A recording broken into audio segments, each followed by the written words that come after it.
Test, test, test, test, test. 1 2 1 2 1 2 1 2 1 2. What's good out there?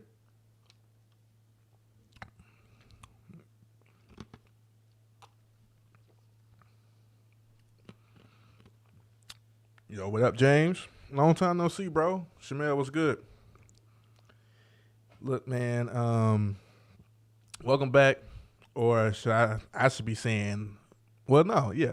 Welcome back. You know what I'm saying? Bringing it back. Welcome back to the Chillin' Circuit podcast. You know what I'm saying? 10 episodes in.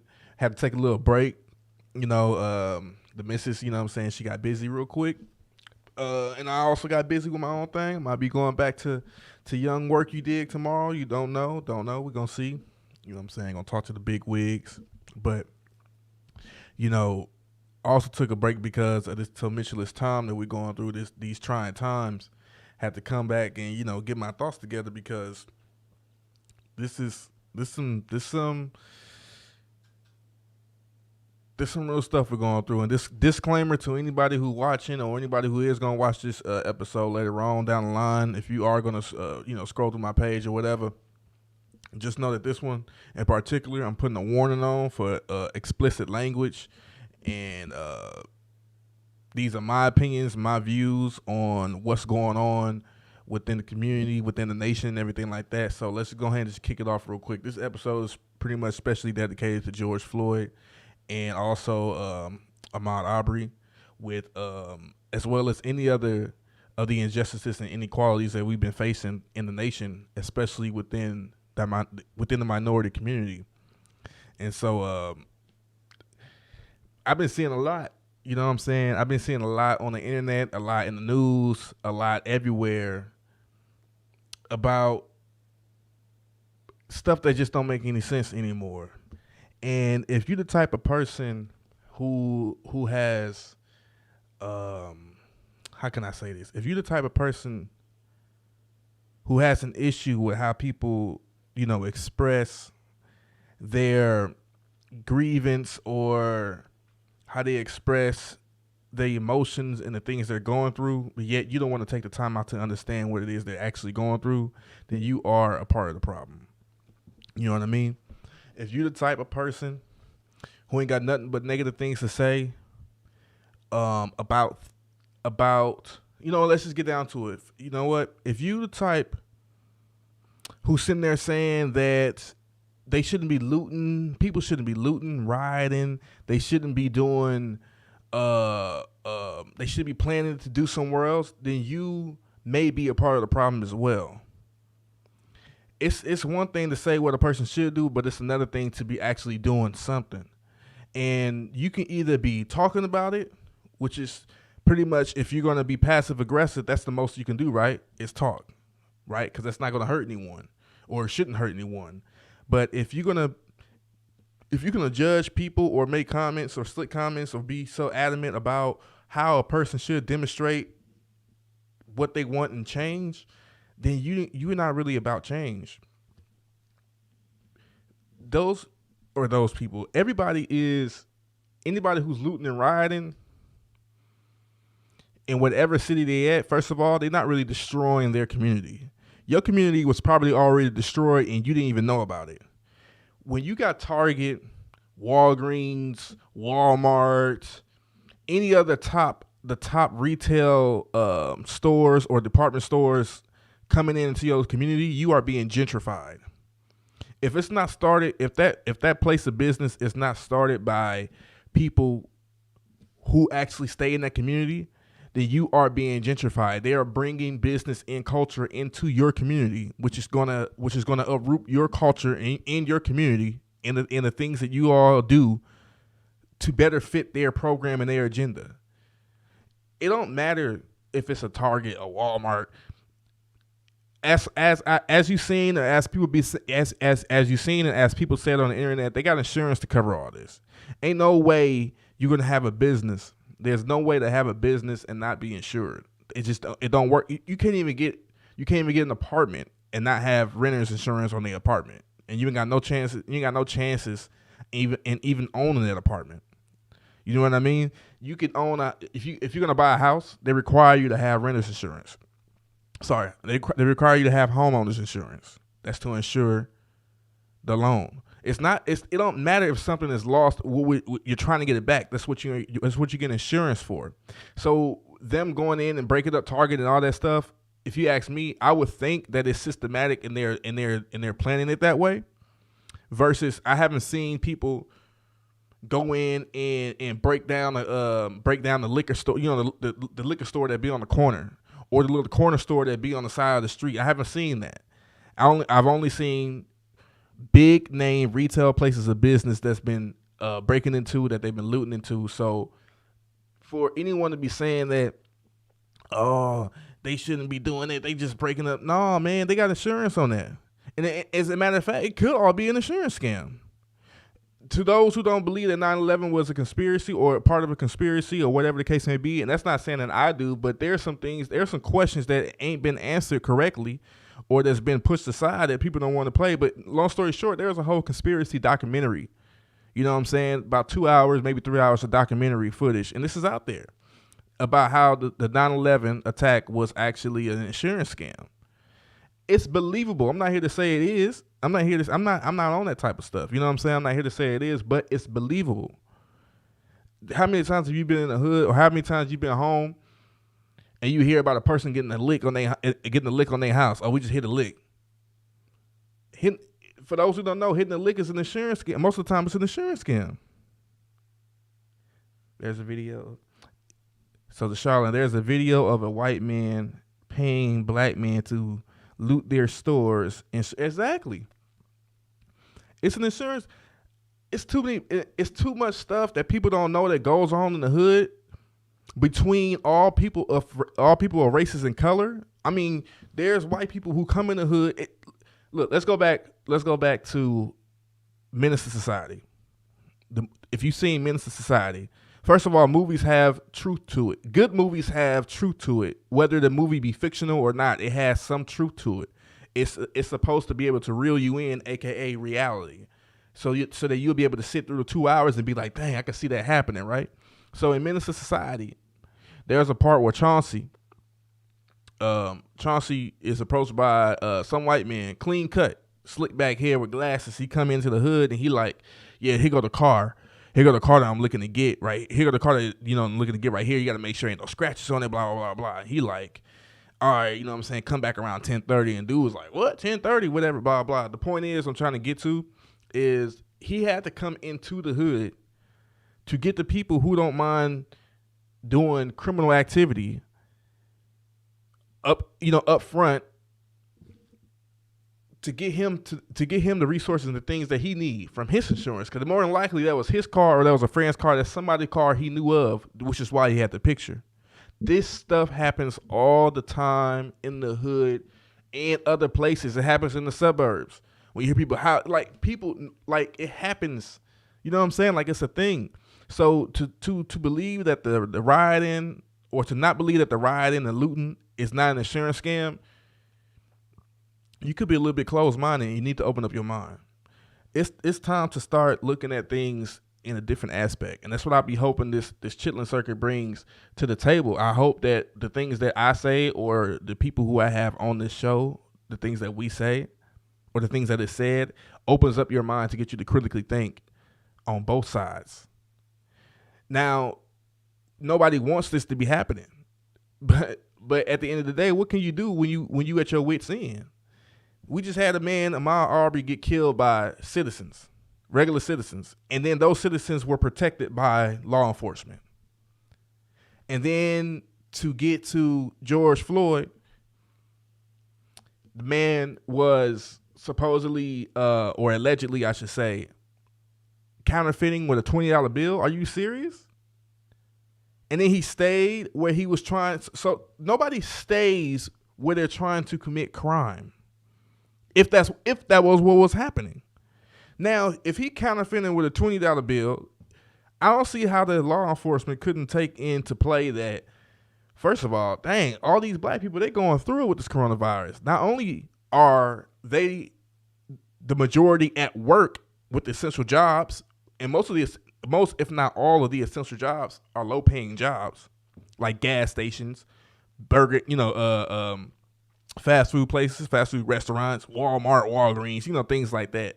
If these are already low paying jobs and black people are at the higher percentage of people at work right now, yet at the higher percentage of people who are dying because of the coronavirus symptoms or pandemic or whatever that is, and it's 30, and not only black people out of work, but to total the count 36 million Americans unemployed, then it should be expected that at some point somebody's going to come with some fake money to try to get resources. I don't care what he was trying to buy. $20 ain't enough to lose your life, bro.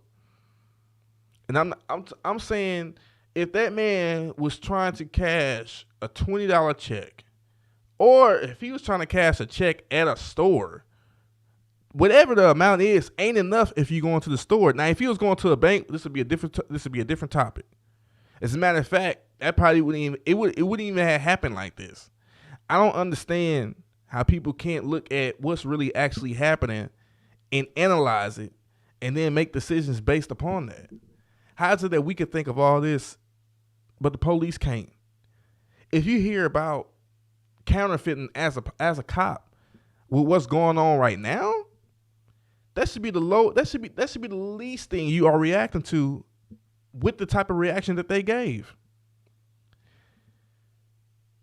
I don't get how people don't understand that all we fighting for are all the minority or people of color or non-people of color, people who agree with the injustices and inequalities that the minority group and people of color are facing. I don't get how people who don't agree can't see that all we want is a piece of paper to reflect the things that we want and need. That is all that law is. At the end of the day, law is whatever that ink says on paper that law enforcement enforces. That's the law. The law does not state what's right and wrong. If it does, we would never have had Jim Crow laws and segregation laws. We would have never had redlining. There would have never been syphilis and all these other STDs given to black people and other people of color. It wouldn't be a lot of things going on if the law was to reflect what's right and wrong. It doesn't.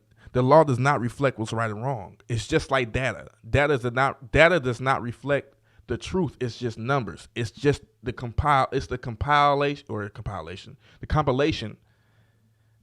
of the problems that's being solved. The data is to be used to justify or make fact to your opinion that you're making.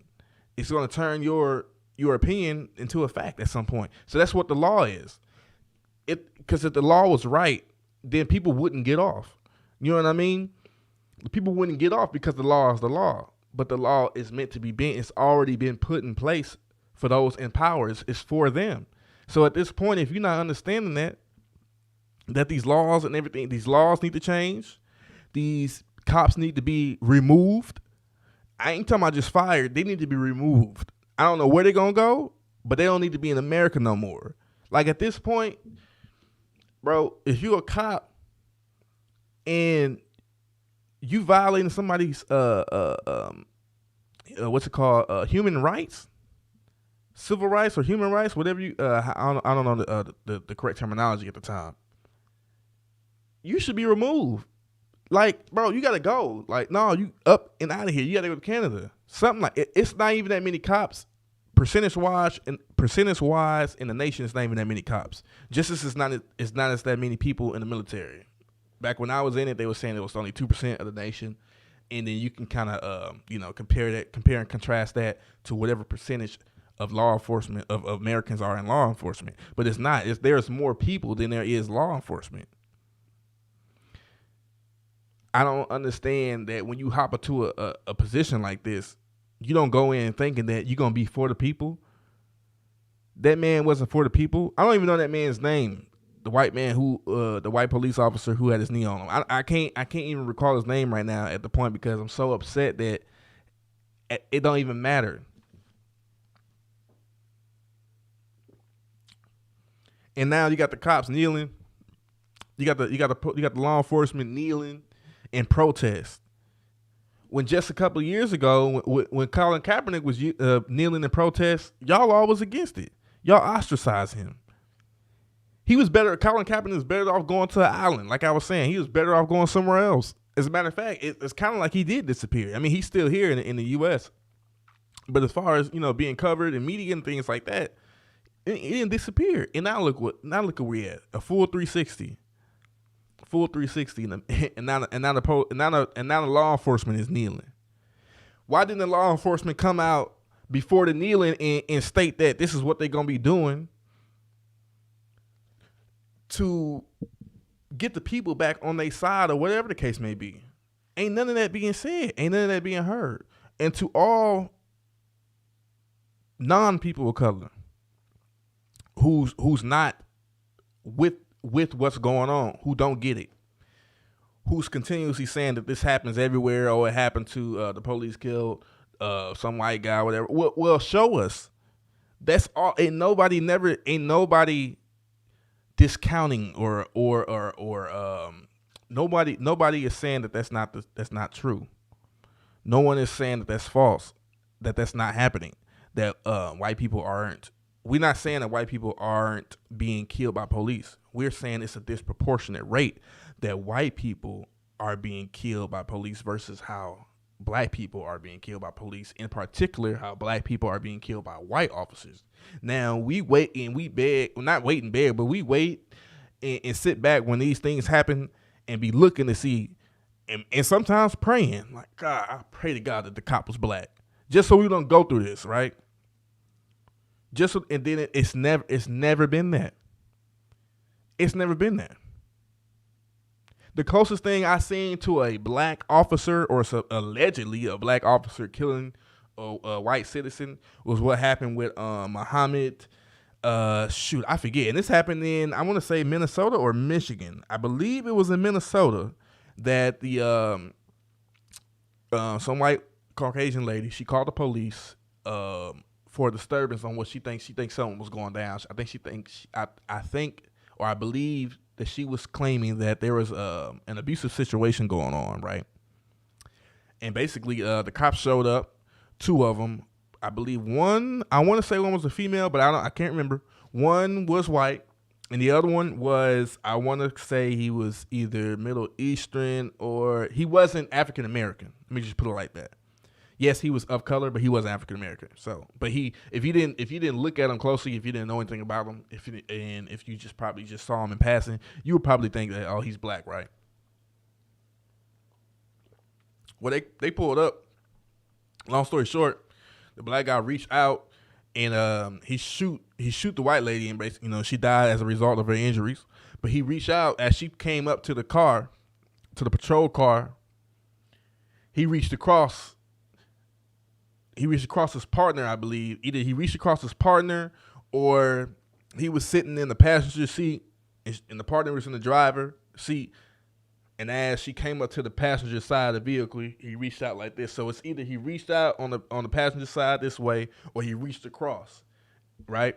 I don't believe he reached across. I believe he reached out, because it would be a whole nother story, right? He shot the lady. The lady died as a result of the injuries.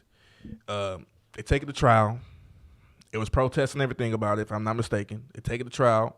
And black people already knew what was going to happen. We saw him. He's of color. He's going to get convicted. He's going to get convicted. Ain't no question about that. This is recent. This just happened not too long ago. This just happened a few years ago. You know what I'm saying? I think he got 10 years, or he got 10, 14. He got some years. You know what I mean? He got some years. Is that enough? No, I don't think so. Regardless of what color it is, when it comes to law enforcement committing the same atrocities and breaking the same laws that we break, no matter who it is, I'm talking about just citizens, then you deserve the same punishment that we get. Period. Ain't no way around it. They deserve the same punishment that we get. Should that man have gotten 10 years? Nope. I don't think what's name should have gotten 10 years either. I can't remember her name either, but the one who came into Botham Jean's home and shot him in his home while he was eating ice cream. She got 10 years. That's not enough. It's not. If they dead, If they dead, then like, what should you be then? If the law is equal to balance this out, life for a life. It's pretty. I'm not saying people should go out and be taking lives, but all I'm saying is at some point we're gonna have to figure something out. We can't keep doing this, going back and forth, where we wasting time. And what I mean is the time is being wasted because we waiting on a piece of paper to get some ink on it to reflect the things that we want to happen. And that's not what's changing, or that's not what we need to change. What we need to change is the mindset of the people who put that ink to the paper. That's what we need to be at. That's where we need to be at. I don't know how to make that happen, honestly. I know most will say, well, those are politicians. We got to start voting. We've been playing their game. We've been voting. Like that ain't nothing that we haven't been doing. We've been doing everything as they say it because it's their game. That's common sense. What happens when common sense don't even work no more? You get rioting and looting because common sense don't work no more. We've been playing their game, and they continue to beat us at this game that they created. These laws was not set up for us or for you or by you. The question is who. I want to know who's typing the laws. Like, that's the person. It don't even matter if that person, I'm talking about, it could be anybody, right? It could be like some type of position that we have no idea about. I'm sure it got some type of G, government security rating, G, whatever, 6, 7, I don't know what it is. Maybe that's the pay scale I'm thinking about. But it got some type of security clearance. Who's the person that types the actual laws? Because that's who we need on our side. Like, bro, when you type this up, change this word, change that phrase, change this line, and put this in there, and make sure it say African American. And when you bring it to them, tell them it's a permission slip for your son to go on a field trip and have them sign it. Because it don't make sense. It don't make sense that we waiting on people to change their mind for them to sign a law. When things need to happen, they need to happen quickly. For instance, the coronavirus stimulus bill that happened instantaneously. It happened. Trillions of dollars were passed around instantaneously when it's for the benefit of their pockets. But for some reason, you can't get simple human and civil rights together instantaneously for everybody, like right now. When that shooter, the psycho, who I'm calling a psychopath, when that psychopath came in the Orlando Gay Club and shot up the Orlando Gay Club, there should have been instantaneous laws passed.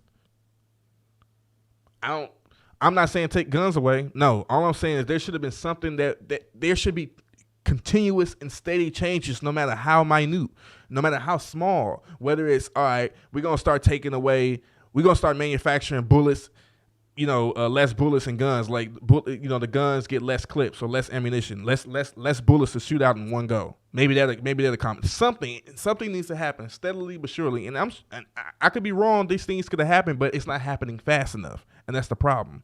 And then they're not being held accountable.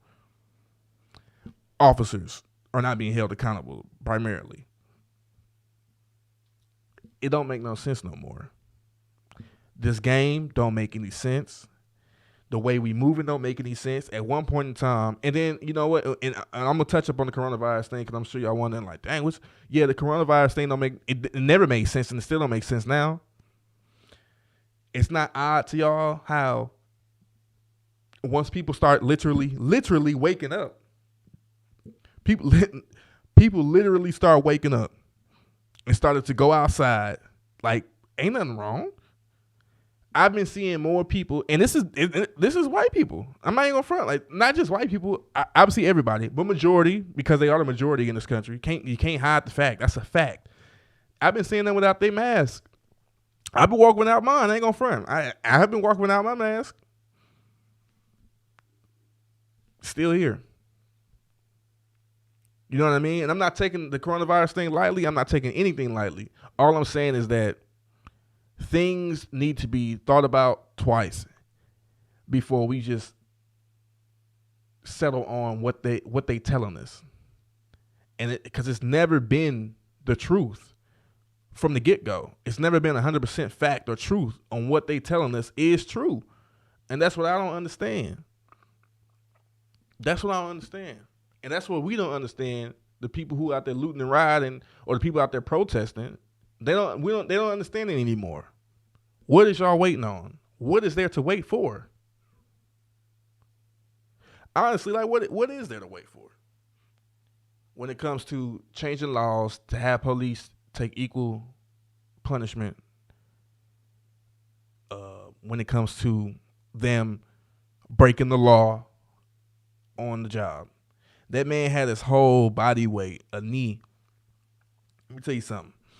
If you ever try to wrestle, right, with a grown man, I don't care how big that grown man is. He could be small. He could be like 5 foot, whatever. It ain't easy getting somebody off you when they on a place of where the pressure is. Like basically what I'm trying to say is where he was on his neck. It was so sensitive and it's so hard to try to get somebody off that you can break your neck trying to get him off, even if you wanted to, even if he could. George Floyd could have probably broke his neck trying to get him off of him. He could have crushed that man's esophagus. I don't know. It's so much that could have happened, and there's so much that cop could have done to keep this from happening. And that's the question the naysayers or the antagonists, not the antagonists, but the people, the antagonizers, the ones who are against the protest, those are things they're not saying. Like, I thought about it when I saw the video, right? My homie, this my brother. This, you know what I'm saying? It's like my right hand, it's my brother. You know, he sent it to us in the group text early in the morning. I didn't even want to look at it. All I saw was a knee on a man's neck, on a black man's neck, and I didn't want to look at it. I didn't care if the cop was black or white. I just didn't want to look at it, right? It took me hours to look at the video. When I finally saw it, as I'm sitting there watching the video, and I think a minute passed by, and that man still had his neck, he still had his knee on his neck, the first thing I could think of was, damn, can he just like let him get this air for like 30 seconds and then put his knee back if it's gonna be like that? If it's gonna be like that, can I at least get some air? And people talking about, oh, he was talking. If you could talk, you can breathe. No, you can't. No, you can't. No, you can't. Your lungs is literally fighting every little space it has to let that out, to communicate. He lived as long as he could. It's like you crushing a balloon, right? Or I don't know, like a sponge, for instance. And at some point, all the water is squeezed out of it. You know what I'm saying? Let's say if the sponge is thick, it's going to take a while, but as you're sitting there pressing it, it's going to be a while. The water's still squeezing out. That's like air. You know what I mean? It's still going to come out. But at some point, it's going to be no more air to decompress or to compress, however you want to look at it. So it don't matter whether he was able to get some breaths out, because that's all the air he could receive. He wasn't receiving enough air. That's why he died. His oxygen did not receive enough. His oxygen. I'm sorry. His brain did not receive enough oxygen, and eventually he died because of that. And y'all talking about, oh, he was resisting arrest. The man was in handcuffs. What more can he do to resist? He was on the ground. What more can he do to resist? This one man against four. What more can he do to resist? I don't understand how the threat has to be eliminated. If you a cop, you supposed to be going to the threats, because we citizens who ain't cops don't want to face the threat. That's why we call you to come face the threat. We understand you scared, but I'm sorry you chose to be a cop. That's like me or us or those of us who are or were in the military being afraid to go to war when we signed up for it. They would call you a traitor, and they label people traitors. I forget the official term for it, but when you leave your country or you flee your country during a time of war,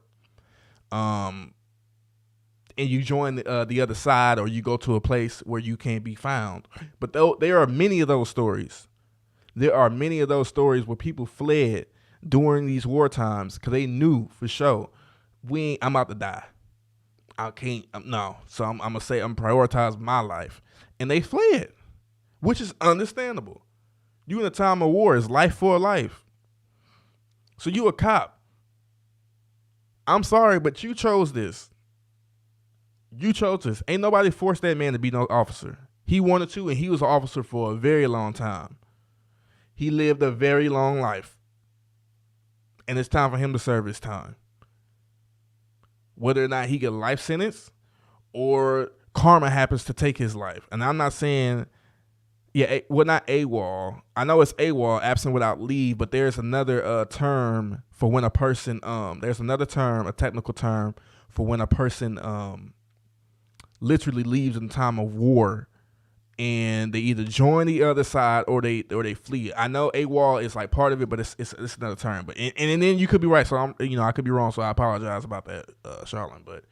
But anyway, the point we're trying to. Oh, you know what? Not to forget the Asian cop who stood in silence.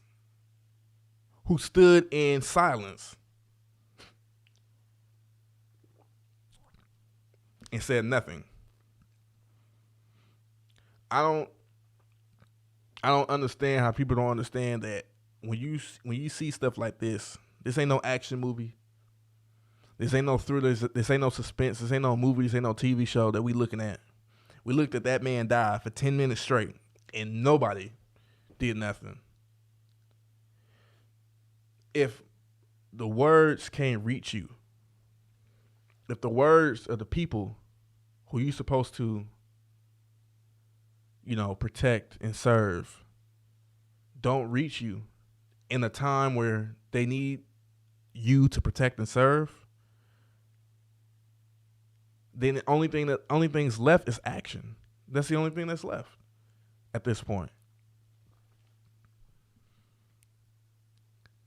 I don't understand how an Asian man in this country, especially with what just happened with the whole coronavirus thing, and how Donald Trump and other politicians was calling out China and putting things on China, and basically the Asian American community was going through it. They was definitely going through it. And then to see China kicking Africans out of China or out of their place of stay, come full circles to this, and you let the majority kill the minority, and you less than of a minority when it comes to black people. That lets me know that this is bigger than just what happens on the usual as far as like law enforcement killing citizens. I ain't never seen no other race besides black and white when it comes to law enforcement engaged in this behavior. And to see an Asian man just standing there, not saying nothing, not doing anything, nobody, and not just him. I'm not putting it all on the Asian guy. All I'm saying is I was shocked that another minority wasn't doing or saying anything to at least preserve that man's life. If we talking about justice, why isn't the preservation of life the first thing, so we can see what justice can bring when supposedly you trying to counterfeit or you trying to cash a counterfeit check or whatever? How many CEOs, how many presidents of corporations, CEOs, CFOs, and all these other types of people with high positions in corporations, how many times have you seen them get arrested? Front handcuffed, not behind the back, but front handcuffed, walked out like they have security to a top end police vehicle or law enforcement vehicle and brought into prison from when they was doing Ponzi schemes, or they was looting or loitering or or whatever. When it came to money in these corporations, there's hundreds of stories. Enron is one of them. If you haven't heard about the Enron story, I think BP Oil. I don't know if people remember BP. I think BP used to be a part of Shell if they still aren't, or I don't know if BP owns Shell, but look it up. Enron, BP. I think there's a energy company story. Basically, these people stole millions of dollars straight from the people, because obviously you paying for services, so the money comes from you. Stole millions of dollars in corporations, in businesses, and was walked out. This man trying to cash a counterfeit check, or he's trying to use counterfeit money to purchase something during the coronavirus pandemic, where 36 million Americans are out of work, can't make ends meet, and you mean to tell me you about to go and arrest him for that? Are you serious? If I was a cop, this wouldn't even be worth my time. Say what? He trying to counterfeit. Where he go? Did he leave? Did he get any products? Did he get any of your products? Did you sell him anything? No? All right.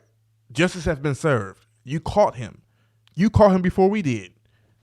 It's over. If I was a cop, that's how I would think. And I'm sure that's how all the people who are rioting would think as well. How is it that you don't think the same thing?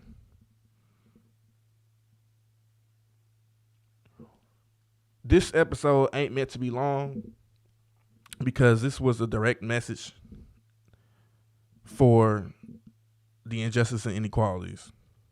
This was in response to George Floyd, who, God rest his soul, rest in peace, lost his life due to ignorance, neglect, racism, prejudice, classism, socialism, however you want to define it. That man lost his life due to another man's mindset, thought patterns. I don't have to bring my knee off you. I'm a cop. I don't care if you're a grown man with kids. I don't care if you yell out to your mother who died 2 years ago.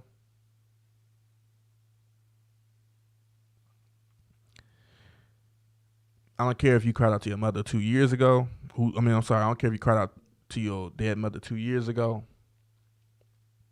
I don't care if you're sitting there crying for air. I don't have to let my knee off you if I don't want to. I don't have to say anything either. I don't have to answer to anybody. I'm a cop. At this point, it's one thing to hold a position of power and be irresponsible. There's another thing to hold a position of power and to think that you're a god. Because that's what happened. If you ask me, that's how I saw it. For 10 minutes.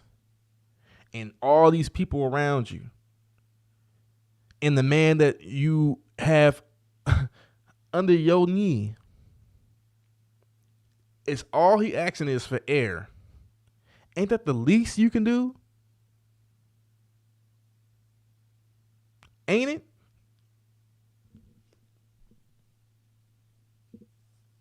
I'm sitting here like, dang, is there anything else? I can't think of nothing else that could justify the actions that he did. I can't think of nothing else. I can't think of nothing else. Where is the governor in Minnesota as well? I know we've seen the mayor, but where is the governor? Where is the senators? If they have been out, please, forward all the clips over to me. Also, if you're the type, like I said, who believe that, this happens to everybody, well, forward the clips. Forward everything. Post it. Be mad. Talk about it. Rave about it. Protest about it. Because ain't nobody telling you not to. But don't get mad when we, people of color, minorities, black people specifically, start protesting, yelling, being mad, angry, upset, don't want to talk to you, don't want to come to your crib, we don't feel like chilling, we don't want to see your movies, and none of that stuff, when things are happening to them at a disproportionate rate. It's too many of us. Facts, me, I got like 3-4 homies locked up right now for things they shouldn't even be locked up for. But that's beside the point, right? Because that ain't what matters, right? But it's too many of us, especially black people, and Hispanics too, because they got a lot, but especially black people. It's too many of us who have cousins, brothers, best friends, people we went to school with, literally people like we know them that's in prison right now for things they don't need to be in prison for. That received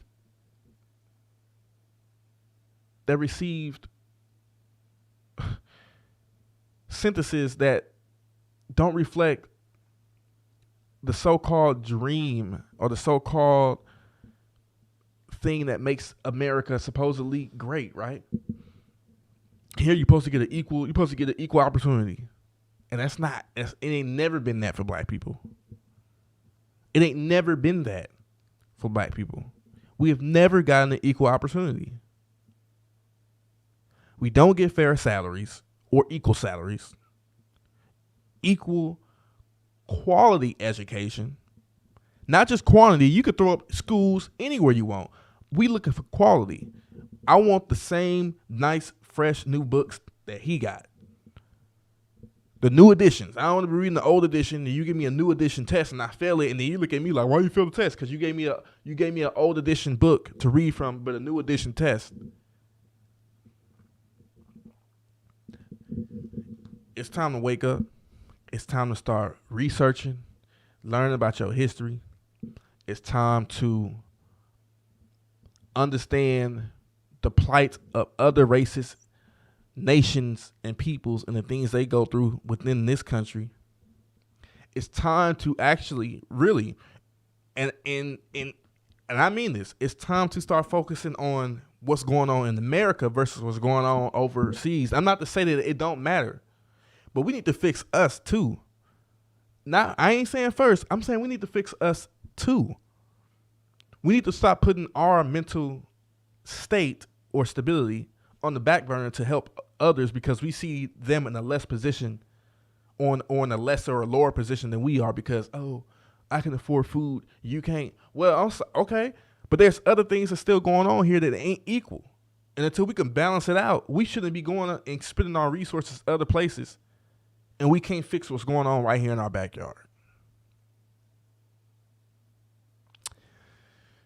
I pray for the family, for George Floyd, Ahmaud Arbery, all the other yearbook worth of minorities, specifically African Americans, black people who have died at the hands of law enforcement or bigots or civilians who feel that they have the same authority or the same privileges as law enforcement. I pray for them dearly and their families. I can't imagine, and I don't want to imagine what they're going through. That's the thing.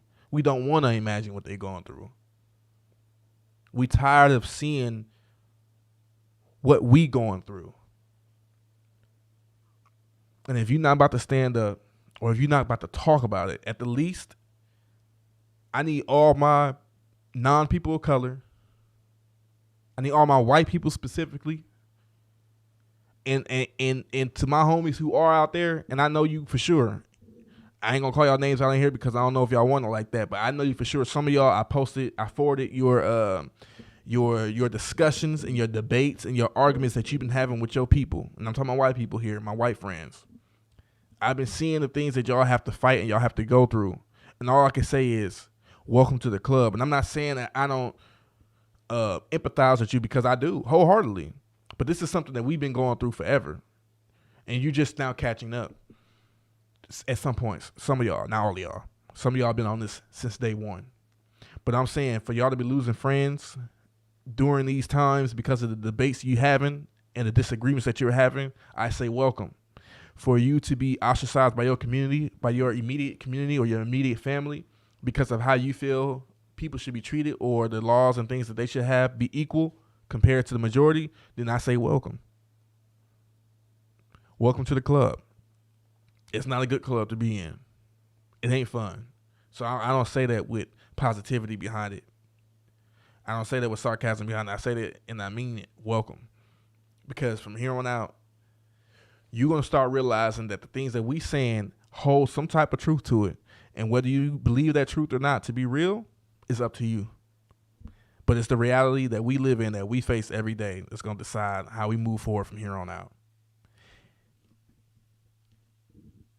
To the protesters, to the rioters, I can't tell you to stop doing something, and I won't tell you to stop doing anything. As a matter of fact, all I can tell you is keep doing something. Keep doing something that's going to wake somebody up, that's going to make them say, sign this paper, print it out right now, everybody follow it. Because at the end of the day, we fighting for paper, whether it's green or white. That's all I can say, man. I'm gonna leave y'all with this episode, and I hope that next week when I come back to sit down, chop it up with y'all, it's on better terms. I didn't really want to come and talk about this, honestly, because it's very hurtful. I've been heartbroken over it, in the sense that, dang, I don't, like I said, I don't want to imagine what that man or his family is going through. It's crazy. Exactly. My brother Mike, he said, even when the protests and riots stop, continue to do something. We can't keep waiting on another murder. That's exactly true. That's exactly true. We got to prevent the next murders or the potential murders, and I know that's what the law is supposed to be for. That we need passed and that we need written. I know that's what we fighting for. At the very least, I need everybody to continue this conversation in your personal homes, with your families, with your kids, because if you want to change the mindsets of the people who hold the power that controls how we are punished, then we need to change the mindsets here. It ain't been that long since civil rights was passed, honestly. I don't know if it's been 100 years yet, but that's only a century. It's not that long when you think about what's been going on and how long African Americans have been in this situation when it comes to the position that they hold within the country. So, like I said, lastly, please, if you are listening to this, if you watching this, if you feel me, if you follow me, if you my friend or my so-called friend, whoever you are, and you fuck with me, like I said, sorry for the language. You fuck with me, and you fuck with us, you fuck with the movement or whatever the case may be. You agree with equality for everybody. Then I need you to continue talking about it. If you go to work, I need you to talk about it at work. I don't care what they say, because that's if we spend 80% of our time at work, the 80% of the decisions are made at work, because the politicians at work 80%, if not 100% of the time. Please don't just let this one pass. Don't let this slide. Don't let this be a conspiracy. Don't let it be unequal, and don't let real change not happen because you feel that everything is good the way it is. I thank y'all once again for joining me on the Chitlin circuit, and I hope everybody stays safe. And I pray to God that I don't see another one of my brothers and sisters, my close friends and family on the TV screen or on the cell phone. Y'all stay